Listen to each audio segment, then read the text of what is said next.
Ég heiti Víkingur Elmar og ætla að segja sögu. Einu sinni var gramelda og ætlaði að fara að veiða fugl og síðan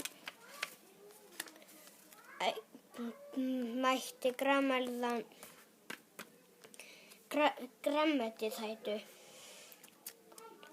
og hún fór í burtu frá grameldunni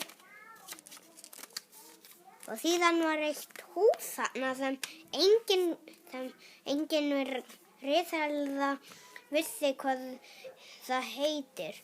Þá bara héltu þau áfram og mætti grameldu. Nei, kjöteldu. Og þá fór hún til stangeldunar. Og hún bara, þau sá að það var hönd á halanum og bara, boing.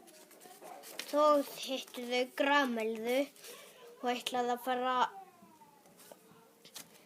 fara á veiðar. Og þá var það búið.